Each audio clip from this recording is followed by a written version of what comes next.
Hello everyone, Mission Impossible: The Final Reckoning has arrived in cinemas, and now it's time to go over my favorite Mission Impossible films. Your mission, should you choose to accept it.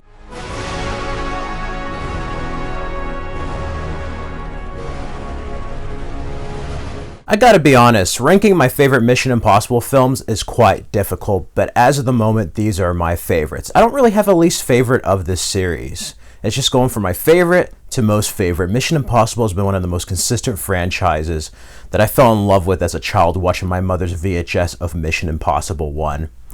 Mission Impossible 2 is my first theatrical experience, and 25 years later, we now have The Final Reckoning.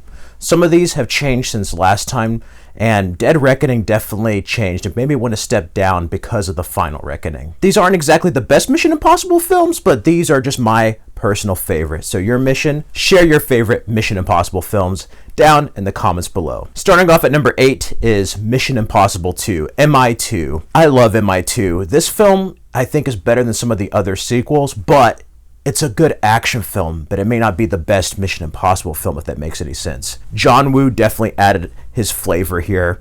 If you saw Broken Arrow Face Off, you get to see more doves here, more kung fu action. I love the introduction to Sean Ambrose, played by Dougray Scott. You keep calling me Dimitri. You really shouldn't. Who could forget that iconic mountain climbing scene, which now seems like nothing after the Burj Khalifa and every other crazy thing Tom Cruise has done. Hans Zimmer's score. Who could forget Take a Look Around by Limp Bizkit and I Disappear by Metallica. I love this with Bellerophon and Chimera, seeing Anthony Hopkins as a secretary, and them trying to stop this virus, the whole love story with Thandie Newton's Nye Nordhoff Hall dating Ethan Hunt, but also being Sean Ambrose's ex. I like this because it's kind of like GoldenEye, where it's like 006. There's another agent that went rogue, and it's kind of like the mirror image of Ethan Hunt. I love the style of this. This is definitely a shoot first, ask questions later type of Ethan Hunt compared to the first film. The motorcycle chase is still one of the best motorcycle chases I've seen on film, along with Matrix Reloaded. Who could forget the motorcycle joust? The knife. This is just a cool movie. You could tell is on the start of a new millennium. You could talk about this film and criticize it, but without this, you wouldn't have the stunt-oriented Ethan Hunt with Tom Cruise. Like, you could see him kind of trying to figure out the formula, and this, even though it was very different from part 1, I love it for that way, because what started here helped shape 3 and then the other films that came afterward. It also featured one of the best mask reveals in Mission Impossible. Who could forget that moment with Bear Island by Hans Zimmer? Next up would be Mission Impossible: Ghost Protocol. Ghost Protocol is such a breath of fresh air and really reinvigorated the franchise.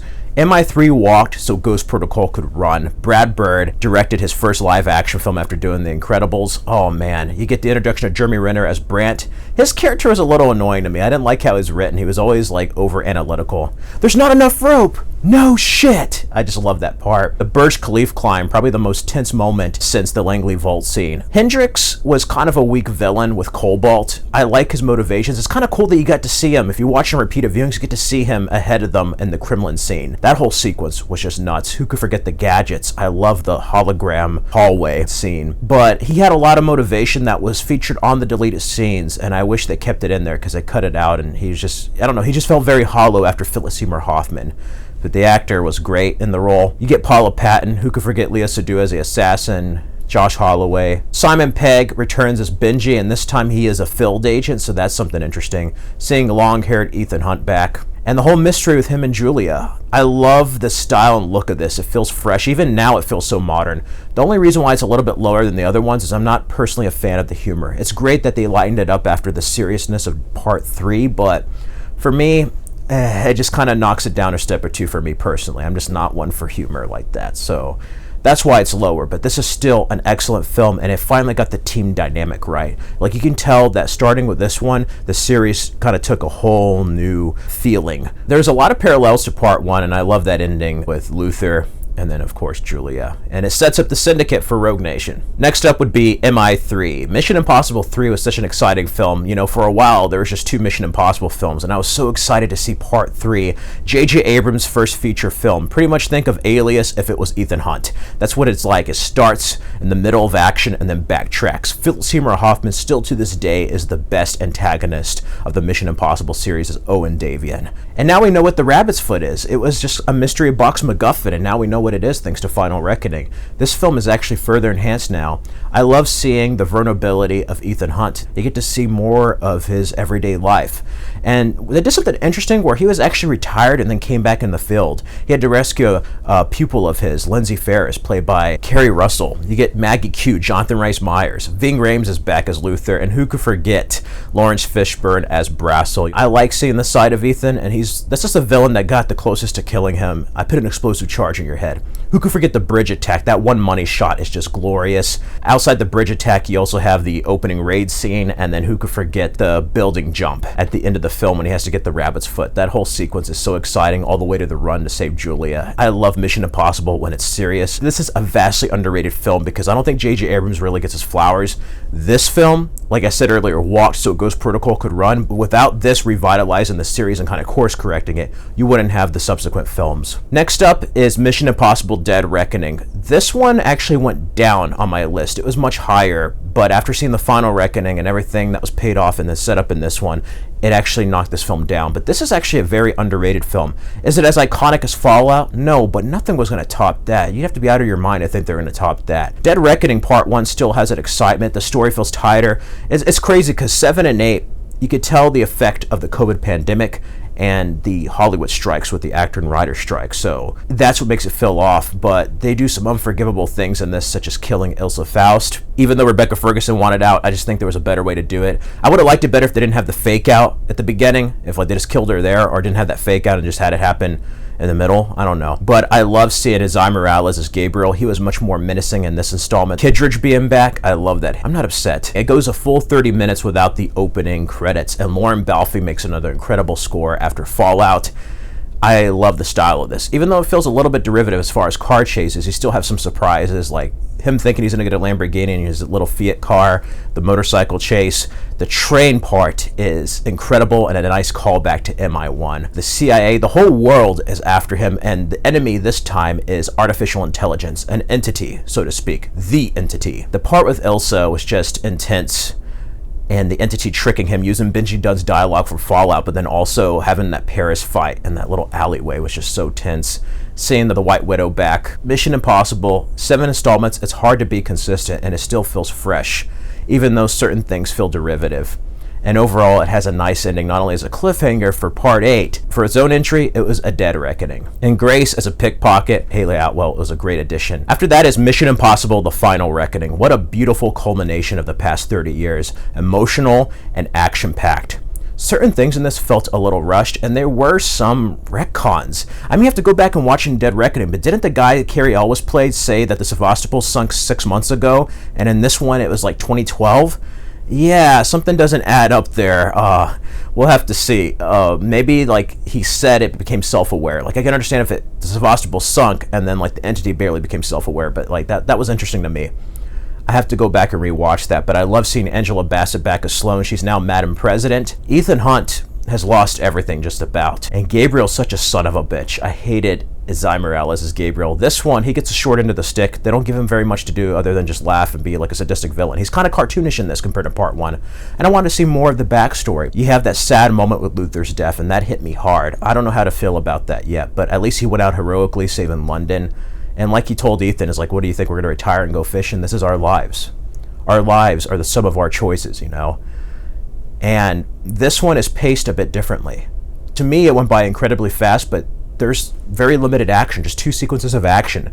This felt more like the original film. And speaking of the original film, there's a lot of callbacks. I had a feeling Shea Wigman's character of Briggs was Jim Phelps' son, and what do you know? That was a cool thing. And not only that, a callback to Dan Briggs from Mission Impossible Season 1, the main character of the TV series before Peter Graves came on as Jim Phelps. That was a cool Easter egg. Seeing William Donlow back, him and his wife had some great scenes. The submarine scene was so tense. I love the new faces there. But man, that was like the most tense stuff I felt since the Langley Vault and the Burj Khalifa scene. I don't know how Tom Cruise did that. That was just nuts. This is one Mission Impossible where the world really feels like it's on the brink. The stakes are incredibly high. I don't know how they're going to top this. It's like the entity wants to wipe out humanity, and there's a ticking clock of 72 hours. He goes through a lot in this. Ethan's been the most vulnerable he has been in a while, and I love that entire third act. Kittredge kind of mucking up stuff, and then Gabriel trying to get away. That plane stuff is just amazing to see in the cinema. Couldn't have been more epic. Yeah, could have you had a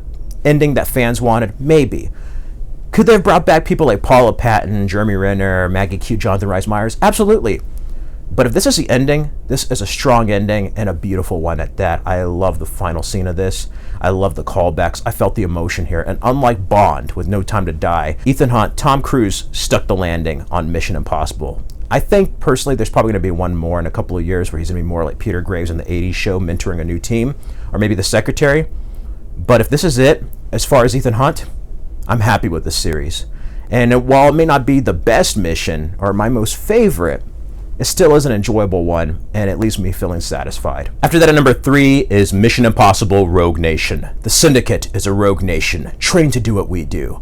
This one actually felt slower when I rewatched it before Final Reckoning compared to the later entries, but I love the story. Who could forget the opening? Benji, open the door! And then the Syndicate comes back. They were hinted at Ghost Protocol, but the Syndicate was a villain organization that was in the TV show, and Sean Harris has his appearance as Solomon Lane. Here, he's more quiet, reserved. I like him actually more in Fallout, but it's cool that he starts his 2-film arc here. He's one of the deadliest villains that IMF and Ethan specifically has faced. Who could forget the wonderful introduction of Rebecca Ferguson as Ilsa Faust, what I describe as the best Bond girl that's never been in a Bond film. Benji gets more to do. Luther's back. We have Brandt. Brandt's a bit more reserved here. He doesn't get much to do in this one. You have Alec Baldwin appear as a CIA director. He's trying to shut down the IMF. The Syndicate has captured Ethan. He escapes with the help of Ilsa Faust, who's on deep cover. And that's what starts it. He's trying to prove the Syndicate's existence and stop them. And I love this. This is such a cool movie with so many twists and turns. Who could forget Casablanca and like the water vault scene? And then the motorcycle chase, the car chase. Oh man, that whole chase sequence is great. And then the ending is a bit different in the third act with Benji being captured and having a bomb on his chest. Ethan having to trap Solomon Lane. I love the box sequence. I love the part where they go to the British Embassy and it's like desperate times, desperate measures. Like that was some great stuff. The opera house scene in Vienna is iconic with Ness and Dorma. Man, this movie is just a movie that I enjoy more and more in each viewing. And while it's not as action-packed as some of the later entries, I still think it's among one of the best and underrated Mission Impossible film. After that, at number 2, for me, I still have Mission Impossible 1996 high on my list. This is a film that started it all, and it's a very different film from its successors. It's not really an action film till like the last 10 minutes on the London Terminus train. It's an espionage thriller by Brian De Palma. The only sin that this film makes is having Jim Phelps as a traitor, but you have John Voight there. You get Claire. His entire team gets killed, and Ethan Hunt is framed as being a mole. Kittredge, clearly you haven't seen me very upset. I love the chewing gum. Red light, green light. This film has so many iconic lines, but I love him going rogue, having to meet Max. You know, Job 14. You got Vanessa Redgrave as Max. And yeah, the goon in Ghost Protocol is even the same goon in this one, so that's cool that he made an appearance later in Ghost Protocol. Then you get Jean Reno as Krieger, and Ving Rhames introduces Luther Stickle. Phineas Freak, yeah. I love the team dynamic in this. Ethan Hunt having to be more of a supportive man. He's not an action man yet. He lost his team, so it's really more of an ensemble piece. He's more human in this one compared to the sequel. I love the Langley Vault scene. Still the most tense, iconic moment for Mission Impossible. There's something about him on a cable. I mean, that's been replicated in pop culture a lot. So to see that, and to see where it leads with William Donlow later on, is quite interesting. Danny Elfman's music is just iconic with Shirley Walker composing. And the whole revelation of Jim Phelps being a traitor was just crazy in that whole train sequence at the end. And the mask reveals and the fight and the helicopter. I mean, so much iconography here. It was a crazy, batshit crazy finale. People forget this or like the motorcycle jousting when they talk about Mission Impossible feeling kind of Fast and Furious like. They've always made the impossible seem possible. But I love it with him and Luther getting off the disavowed list, you know, Dreams by the Cranberries playing. And it's just like, would you like Cinema of the Caribbean? Aruba, perhaps. Oh man, this had like the vibes of the classic TV show, but then it did something new and reimagined the TV show. And without this, you wouldn't have had the franchise you had today. And it's crazy to see how far we've come. But on that regard, as far as story, you may have outdone stunts, but as far as story, this one's still a tight, tense espionage thriller. And at number 1 for my favorite Mission Impossible film, it's Mission Impossible Fallout. Mission Impossible Fallout is a magnum opus. This is the Dark Knight of Mission Impossible films, and Christopher McQuarrie was the first director to come back and do another installment. He made it feel different from Rogue Nation, but I love how they went back to it being serious. I don't know, the script and everything felt tighter, and The last two films, I felt like they crafted a story around the stunts, where in this one, the stunts felt crafted around the story. And I think that's why it's a bit stronger. Also, it's pre-COVID, so like they were just firing on all cylinders. Personally, I think they should have stopped here while they were ahead, but I love the last two films, and this film is a highlight in the Mission Impossible series. The fallout of all of Ethan Hunt's actions, Solomon Lane returning and being more menacing than ever, Henry Cavill's John Locke, probably one of my favorite villains up there with Owen Davian from MI3. The Apostles are pretty much the remnants of the syndicate that was dissolved, and they want to basically destroy the world with 3 nuclear cores.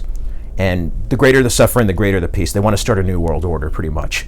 And I love the beginning with the mission going wrong. Ving Rhames, Luther is in danger, and I don't know, that him being in danger here, I was like, man, if they're going to do what they did in the later films, maybe they should have done it in this one, but I'm glad they didn't. This still had fun, even though it was being serious. I love seeing Alec Baldwin as a new head, the secretary of the IMF, and then you get that halo jump. Oh man, it's such an iconic scene, and the way they shoot with IMAX is incredible. Seeing Vanessa Kirby as the White Widow and them mentioning Max, she had a thing for paradoxes. This is where everything starts to feel like it's tying together finally. She really channeled Vanessa Redgrave through her performance. Ilsa Faust being back. That bathroom fight was out of something like True Lies.